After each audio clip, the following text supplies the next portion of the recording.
A 40-ton steel turret does not just fall off a tank. It launches. Straight up, sometimes 100 feet in the air, then crashes back down yards away from a hull that's now nothing but a smoking coffin. The internet turned this into a meme years ago. The T-72 Jack in the box. People laugh at the compilation videos.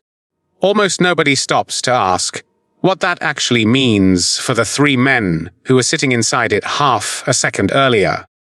We're going to ask that question, and we're going to answer it not with guesses, not with memes, but with the actual engineering that causes it, and the real battles, from the deserts of Iraq to the streets of Grozny, where crews found out exactly how this tank kills the men riding inside it. This is the story of the most produced tank on Earth, and the design flaw that's followed it into every war. It's fought for 50 years straight. If you want the real story behind the machines of war, not the sanitized version, hit subscribe right now, before we go any further. This channel exists for exactly this. Let's get into it. To understand why this tank kills its own crew so violently, you have to go back to the decision that built it. A decision made not for the men inside, but for the war planners who saw them as replaceable. The Soviet Union came out of that war with one lesson, burned into its military doctrine: numbers win wars. The T-34 hadn't beaten German armor through superior engineering.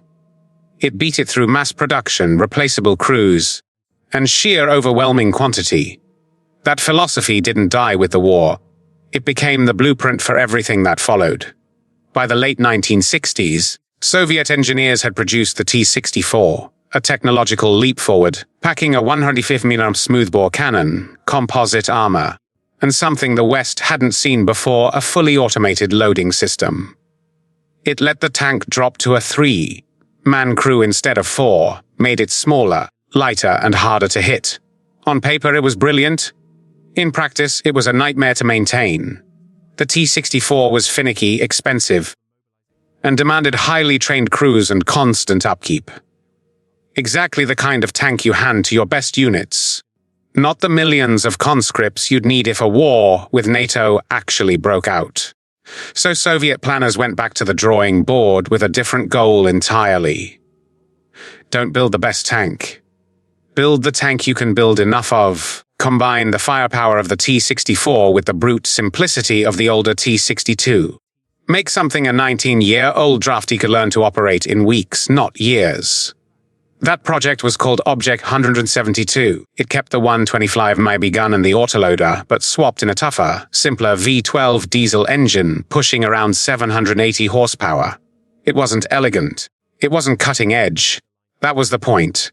When it entered production as the T-72, it could be built up to half again as fast as a T-64 and dramatically cheaper. The result: over 25,000 units built across the Soviet Union and its allies. A tank designed from day one to be expendable, and so, in many ways, were the men who'd crew it.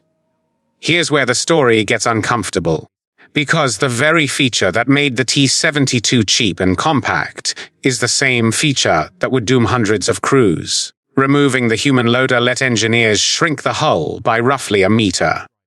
In its place, Soviet designers built a rotating carousel beneath the turret floor, holding 22 rounds of 120 mm ammunition, mechanically fed into the breech. Under ideal conditions, it could fire roughly every 7 seconds. Arguably faster and more consistent than a human loader could manage. But ideal conditions rarely exist on a real battlefield. Inside that turret, the gunner and commander are wedged into a space that leaves almost no room to move. Compared to Western tanks, the commander's field of view is poor, a serious handicap in the close, chaotic fighting you're about to hear about. The gunner has even less room, surrounded by moving machinery that has, in documented cases, caused severe injuries to crewmen who got a limb caught at the wrong moment during loading. And then there's the ammunition itself. The rounds in the carousel have some protection. The additional rounds stored elsewhere in the hull, because 22 rounds usually isn't enough for a real engagement. Often don't. Unlike Western tanks like the Abrams or Leopard 2, which isolate ammunition behind blast doors and blow out panels designed to vent an explosion away from the crew, the T-72 has no such separation for a large portion of its shells. That means if enemy fire ever penetrates the armor and reaches that ammunition, there is no controlled venting. There is a chain reaction, every shell cooking off almost simultaneously in a space barely large enough for 3 men to sit in. The result is the effect soldiers and analysts alike came to call popping the top. The turret, which can weigh several tons, is blown clean off the hull by the force of the internal blast, sometimes landing dozens of feet away. For the crew inside, survival in that scenario is measured in fractions of a second, and those fractions almost never work in their favor. Some crews, aware of this flaw, made a grim calculation carry fewer rounds than the tank was designed to hold, accepting less firepower in exchange for a smaller chance of instant annihilation if they were hit. It tells you everything about how well understood and how feared this weakness became among the men who actually had to live with it. The driver, positioned separately at the front of the hull, fares somewhat better.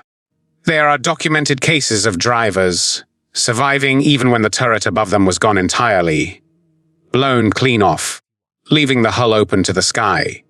But when the blast is severe enough, the fire and pressure wave give nobody a second chance. If this is the kind of detail you actually want from a war documentary, not sanitized, not exaggerated, just the real mechanics of what these machines do to the men inside them. This channel exists for exactly that. Subscribe to the War Files right now, tap the bell, and drop a comment telling us which battle we should dig into next. It genuinely helps this channel grow, and it tells us you want more of this. Now, let's get into where this design flaw was actually tested in combat. The T-72's combat reputation was built, and then shattered, over the course of 2 decades. Its first real test came during the Iran-Iraq War in the 1980s. Iraq fielded hundreds of Soviet-supplied T-72s against Iran's older, Western-built tanks like the American M60 and British Chieftain. In open desert engagements, the T-72 dominated, helping Iraqi forces crush entire Iranian divisions in a matter of hours. For a moment, it looked like the tank the Soviets built for the masses had proven itself against the best the West could offer. But that same war exposed the crack in the armor. Literally. In close urban fighting, cheap and widely available RPG-7 rocket launchers proved devastating against the T-72's weaker rear side and roof armor. A single well-placed hit could trigger that same catastrophic ammunition explosion, and an entire crew could be gone in an instant. The pattern that would define the T-72's reputation for the rest of its career had already been set. Then came 1991, and the Gulf War, the T-72's darkest hour. Iraq's T-72s, many of them export models with downgraded armor, sat dug into strong defensive positions, waiting for American forces to cross open desert. It should have favored the defender. Instead, American M1 Abrams tanks, equipped with thermal sights that could see through sandstorms and darkness, engaged Iraqi tanks that couldn't see them at all. Coalition forces destroyed roughly 150 T-72s. American tank losses that day 0. It wasn't really a tank battle. It was a demonstration of what happens when one side can see and the other can't. If the desert exposed the T-72's technological gap, the cities expose something far worse. What happens when this tank is thrown into urban combat with no real plan? In 1994, Russian forces rolled into the Chechen capital of Grozny expecting a quick, decisive victory. Columns of T-72s and T-80s advanced through the city in tight formation, practically inviting an ambush. Chechen fighters, armed with little more than RPGs and local knowledge of the terrain, let the lead tanks pass, then struck the vehicles at the rear, sealing the column inside the city with nowhere to retreat. Trapped. The Russian tanks found they couldn't elevate their main guns high enough to hit fighters firing down from apartment windows above them. A design limitation nobody had planned around. One after another, tanks were struck from angles their armor was never built to withstand. In a single day of fighting, 20 of 26 T-72s in that assault were destroyed. Grozny earned a name that stuck the tank cemetery. A near-identical tragedy unfolded that same decade in Croatia, in the town of Vukovar, when Yugoslav forces sent a column of M84 tanks, a licensed T-72 variant, down a narrow residential street. Croatian defenders let the column advance deep into the street before destroying the lead and rear vehicles, trapping the rest with nowhere to go. The ambush turned into a massacre. That street, too, earned its own grim nickname, the Cemetery of Tanks. And in the years since, in Ukraine, the same story has repeated on a scale the world has never seen before. Cheap, shoulder-fired weapons and now drones taking out multi-million-dollar armored vehicles with brutal efficiency.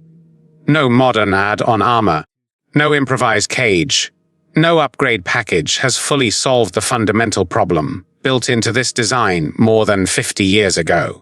The T-72 was never meant to be the best tank on the battlefield. It was meant to be enough tanks on the battlefield. Cheap, simple, and endlessly replaceable. What its designers didn't fully reckon with was the cost of that trade-off, paid not in rubles, but in the lives of the crews who climbed inside. More than 50 years after it first rolled off the production line, the T-72 is still fighting, still being built, and, as recent conflicts have shown, still claiming the same grim signature its earliest crews learned to fear: one hit, one flash, and a turret landing somewhere it was never meant to be. If you want more deep dive breakdowns like this, the real design flaws, the real battles, and the stories most channels won't tell you, subscribe to the War Files, and let us know in the comments which piece of military hardware you want us to investigate next.